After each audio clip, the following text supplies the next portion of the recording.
வைகை செல்வன் என்ன சொல்லியிருக்காருன்னா, திமுக கூட்டணியில ஓட்டை விழுந்துருச்சு, அததான் இப்போதைக்கு சொல்ல முடியும், போக போக நடக்கிறத பாருங்க அப்படின்னு. இத உங்களுடைய அந்த சந்திப்பு, அவருடனான சந்திப்பு கொடுத்து நீங்க சொல்ற விளக்கம் என்ன? அவர் இப்படி சொல்றாரு, நீங்க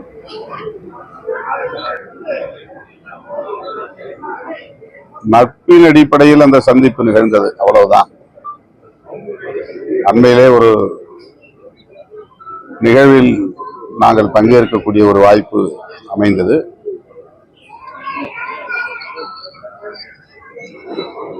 குறிப்பாக விஐடி வேந்தர் அவர்கள் ஒருங்கிணைத்த நிகழ்ச்சியில் நாங்கள் பங்கேற்றோம். அப்போதுதான் அவரோடு எனக்கு அறிமுகம் கிடைத்தது. அதன் பின்னர் திருச்சிராப்பள்ளியிலே நாங்கள் மதசார்பின்மை காப்போம் பேரணி நடத்திய சூழலில் அங்கே ஒரு தனியார் விடுதியில் தங்கியிருந்தோம். அவரும் பக்கத்தறையிலே தங்கியிருந்தார். எனக்கு ஒரு புத்தகத்தை அவர் பரிசீலித்தார் அந்த சந்திப்பின் போது, அவ்வளவுதான். விடுதலை போரில் சீர்காழி என்கிற ஒரு புத்தகம் அவர் எனக்கு வழங்கினார். பலரின் முன்னிலையில் நடந்த ஒரு சந்திப்பு, அரசியல் ஏதும் பேசாமல் நடந்த சந்திப்பு. அவர் இலக்கிய தளத்தில் என்ன செய்து வருகிறார் என்பது குறித்து என்னிடத்திலே மகிழ்ச்சியோடு பகிர்ந்து கொண்ட ஒரு தருணம், அவ்வளவுதான். அவரும் அரசியல் பேசவில்லை, நானும் அரசியல் பேசவில்லை.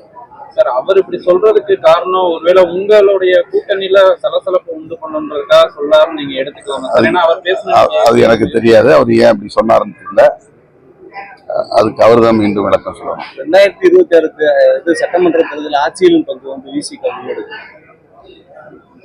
இது நான் ஏற்கனவே பலமுறை பதில் சொல்லிவிட்டேன். இப்போதுள்ள சூழலில் அதற்கான ஒரு சாதகமான சூழல் ஏதும் இல்லை. இந்த தேர்தலில் சனாதன சக்தியாக இருக்கிற பாஜக உள்ளிட்ட சங்பரிவார்கள்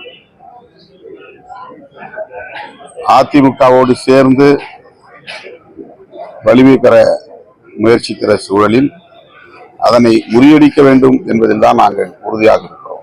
செய்திகளை உடனுக்குடன் தெரிந்து கொள்ள கீழ்கண்ட கேபிள் மற்றும் டிடிஎச் நெட்வொர்க்குகளில் எம்நாடு செய்தி தொலைக்காட்சியை காணுங்கள்.